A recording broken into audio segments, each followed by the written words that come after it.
Yo, what's going on, guys? Mush back at it with another video. Got a lot to talk about in regards to Gotham Knights.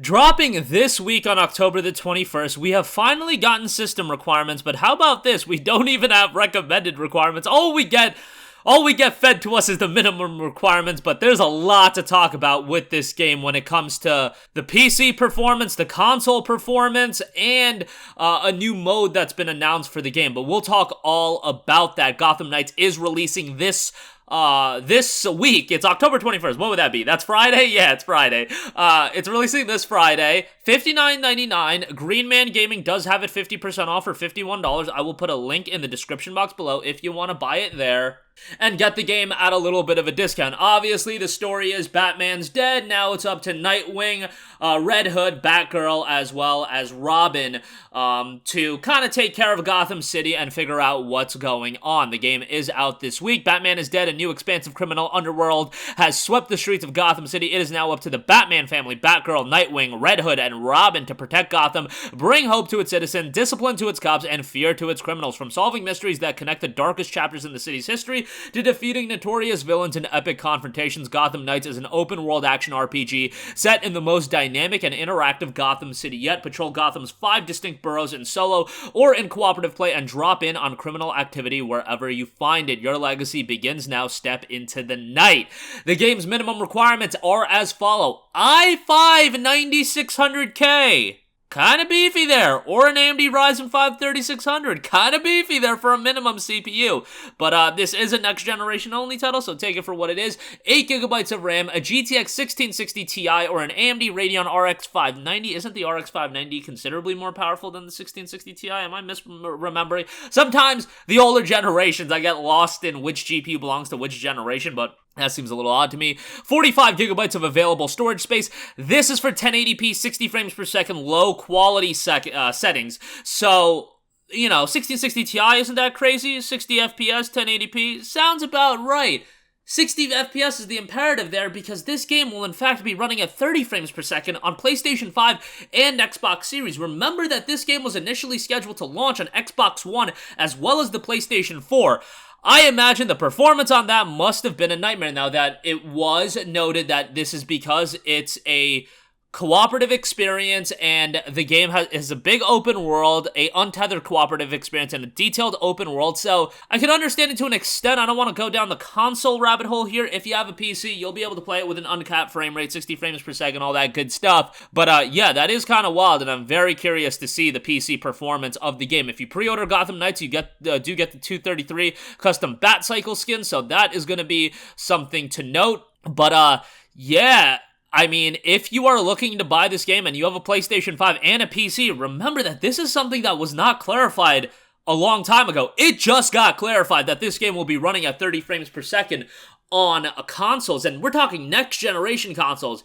This better be something that is not a regular thing, because if we get deeper and deeper into this console generation and more games are literally going 30 FPS on, I'm sorry, I'm ready to move on from 30 frames per second. I know there are people out there that get by with 30 frames per second. I tried to play something recently, and I can't remember what it was. Oh, that I remember. Mafia Definitive Edition. I popped that on my PlayStation 5, and I was like, my god, 30 frames per second, ate it. I immediately just switched to the PC version because I wanted to replay the game, and I was like, yeah, this ain't it. 30 FPS ate it, and I just can't go back. I can't go back, guys. I can't go back to 30 frames per second. It's not happening.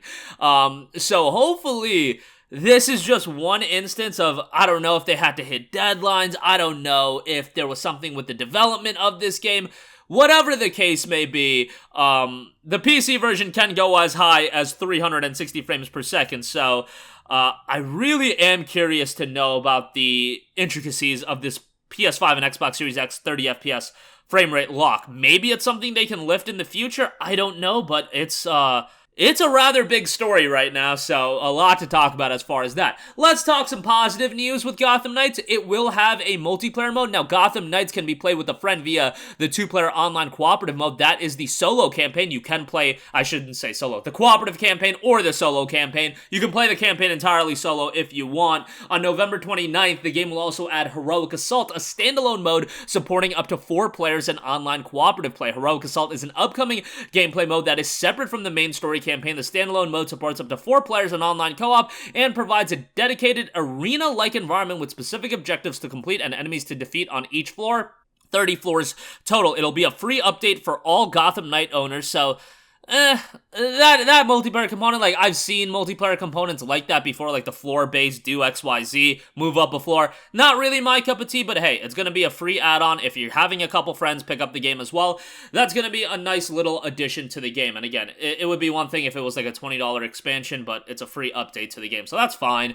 Gotham Knights, again, does drop on October 21st. Really interested to hear your guys' overall thoughts on the game. The base game is $59.99. There is a deluxe edition. All it really is some in-game items, nothing too crazy. You do get Night Watch by Jim Lee's Transmog, some battle suits, things like that. Nothing too crazy, but I am interested to hear your guys' thoughts. First of all, that frame rate lock on console, you guys buy it? It's just because of the open world, the detailed open world, and the cooperative play, or is there more to that story that we'll find out about eventually?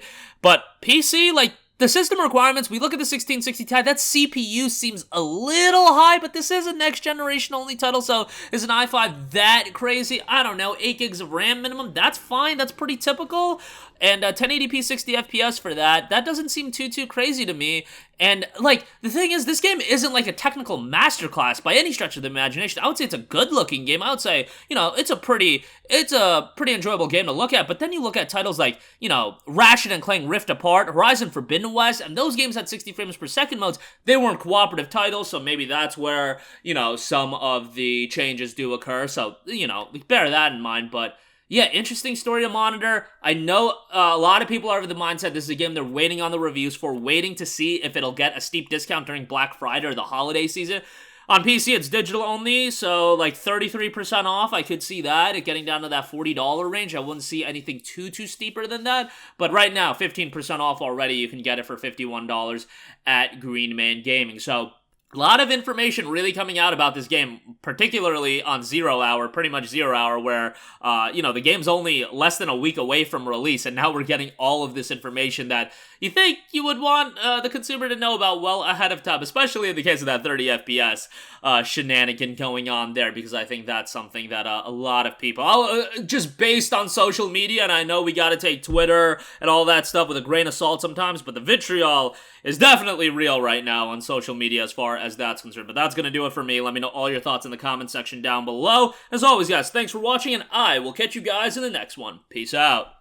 Hey, what's going on, guys? Mush here again. Hope you enjoyed the video. As you guys might know, YouTube's notification system is sometimes a little bit wonky, even if you're subscribed to the channel. Maybe you're not abundantly aware that I uploaded a video. To remedy that situation, make sure you hit the bell notification button. This way, whenever I upload a new video, and I try to upload as consistently as possible, you will be notified directly of the upload, and you can watch it as soon as it goes live. I would really appreciate if you guys hit that button so you can stay up to date with all of the content I'm posting. But as always, guys, thanks for watching, and I'll catch you guys in the next one. Peace out.